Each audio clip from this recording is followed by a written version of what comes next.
ఇట్లాంటి ఇట్లాంటి రాజకీయ నైపుణ్యం లేని 34-35 ఏళ్ళ వ్యక్తులు అదే బీఆర్ఎస్ పార్టీ ఎంపీలు ఉంటే ఇలా పెద్ద రచ్చవు, ఆ బట్టలు చింపే పరిస్థితికి వచ్చు. కాబట్టి నేను నా విన్నపం ఏంటంటే ఇప్పటికైనా రామరెడ్డి గారు ఆయన ఇప్పుడు ఎందుకంటే వ్యవస్థ ఉన్నది, టెలికమ్యూన్ వ్యవస్థ చాలా ముందుంది. మీరు డైరెక్ట్ రామచంద్రరావు గారితో మాట్లాడొచ్చు, సారీ చెప్పచ్చు, ఆ విజ్ఞత కూడా మీకే వస్తుంది, ఆ బెనిఫిట్ మీకే వస్తుంది, ఆ క్రెడిట్ కూడా మీకే వస్తుంది.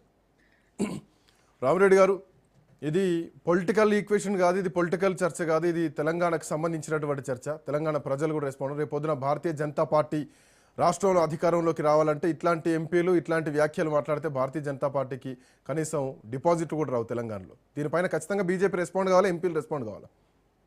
మనము ట్విస్ట్ చేయడం తోటి, కలరింగ్ ఇవ్వడం తోటి ఒక కంక్లూజన్ మనంతా మనం ఇప్పించి ఆ పని చేయండి అని డిమాండ్ చేయడం కరెక్ట్ కాదు.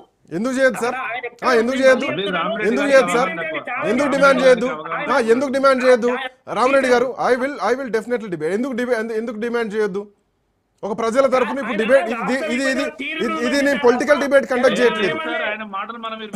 రామరెడ్డి గారు తేజస్వి సూర్య మాట్లాడిన తర్వాత ఒక నిమిషం రామరెడ్డి గారు ప్లీజ్, రామరెడ్డి గారు 1 సెకండ్ నా వర్షన్ వినండి. తేజస్వి సూర్య మాట్లాడిన తర్వాత ఒక నిమిషం కాంబోజ్ గారు, నేను ఇందాక వినిపించే అవసరమైతే మళ్ళీ కూడా వినిపిస్తా. కానీ తేజస్వి సూర్య మాట్లాడిన తర్వాత నాకు చాలా మంది ఫోన్ చేశారు. దరిదాపు ఒక 5-6 జిల్లాల నుంచి కొంతమంది మిత్రులు ఫోన్ చేసి పార్టీలకు అతీతంగా ఈ మాట ఎందుకు అనాల్సి వచ్చింది అంటే, మనం పాకిస్తాన్ తోటి కంపేర్ చేయాల్సినటువంటి దౌర్భాగ్యమైనటువంటి పరిస్థితులు ఎందుకు వచ్చింది? దేశంలో ఎక్కడా రాష్ట్రాలు విడిపోలేదా? ఎక్కడ రాష్ట్ర విభజనలు జరగలేదా? తెలంగాణకు అన్యాయం జరిగితే తెలంగాణకు జరిగిన అన్యాయం గురించి మాట్లాడాలి తప్ప ఈ విభజనను ఎందుకు కించపరుస్తూ మాట్లాడడం, దట్టు ఇంకేదో అయితే ఓకే, పాకిస్తాన్తో కంపేర్ చేసి మాట్లాడడం ఇక్కడ విమర్శ.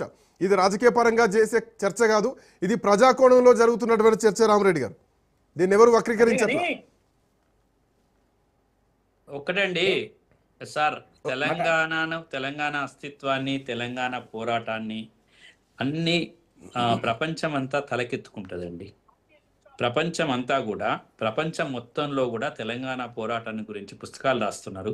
తెలంగాణ పోరాటం గురించి, ఒక అస్తిత్వ పోరాటం గురించి పూర్తిగా ఒక పెద్ద చరిత్రగా దీన్ని అభివర్ణించుకుంటూ ప్రపంచమే తెలంగాణ వైపు చూస్తున్న క్షణంలో వీళ్ళేందని నాకు అర్థం కాదు. అసలు ఏం తెలియకుండా ఎట్లా మాట్లాడతారు అసలు?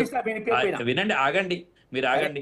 కాబట్టి ఒకటే క్షమాపణ చెప్పాల్సిందే, ఇంకో వేరే డిమాండ్ ఏం లేదు. ఇంకోటి, ఇప్పుడు మీరు అన్నట్టు చరిత్రను వక్రీకరిస్తారా? చరిత్రను ఇప్పుడు విభజన తీరును మీరు అంటున్నారంటే, విభజన తీరులో మీరు లేరా? ఆ రోజు మీ పార్లమెంట్ లో మీ సభ్యులు లేరా?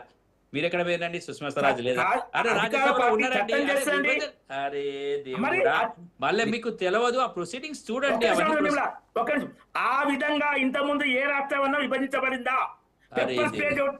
డోర్లు బంద్ చేసి ఆ శ్రీకృష్ణ కమిటీ రిపోర్ట్ లాంటి రిపోర్ట్ ఇప్పించి 1400 మంది ఆత్మహత్యలు జరిపించి ఏ రాష్ట్ర విధానం సాధిస్తారు. ఇక్కడ ఒక క్లారిటీ వచ్చింది. ఏ క్లారిటీ వచ్చిందంటే, రామరెడ్డి గారికి తెలంగాణ ఇవ్వడం ఇష్టం లేదు. ఇప్పుడు మీరు మాట్లాడింది తప్పు. మీకు అంత అవగాహన లేదు, మీరు టీవీలకు కూడా రావద్దుగా, ఎందుకంటే మీకు అంత అవగాహన రాహిత్యం ఉంది. మీరు పార్లమెంటరీ వ్యవస్థనే తప్పుపడుతున్నారంటే, తలుపులు వేసిరు, టెప్పర్ పేలు పెట్టిరు అని మీకు చిన్నపిల్ల అనుకున్నటువంటి అంశం ఉంది. చిన్నపిల్లని మైండ్ టీవీలు అవన్నీ వద్దు సార్.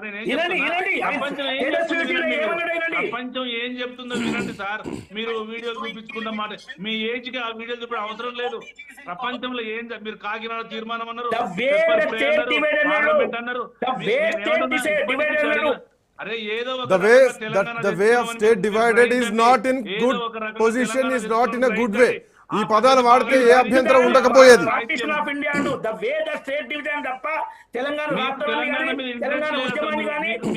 ఒకటి రామరెడ్డి గారు మీ మాట బీజేపీ మాటగా తీసుకోవాల్సి వస్తుంది. మీ మాట బీజేపీ మాటగా తీసుకోవాల్సి వస్తుంది.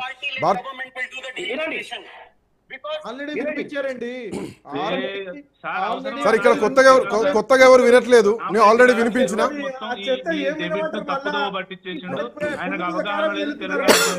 మళ్ళీ వినమండి, అవసరం లేదు సార్. తెలంగాణ ఇప్పటికే విని చెవులు గిల్లు అంటున్నాయి.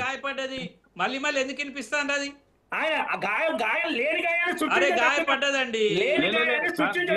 క్లారిటీ అయితే వచ్చింది.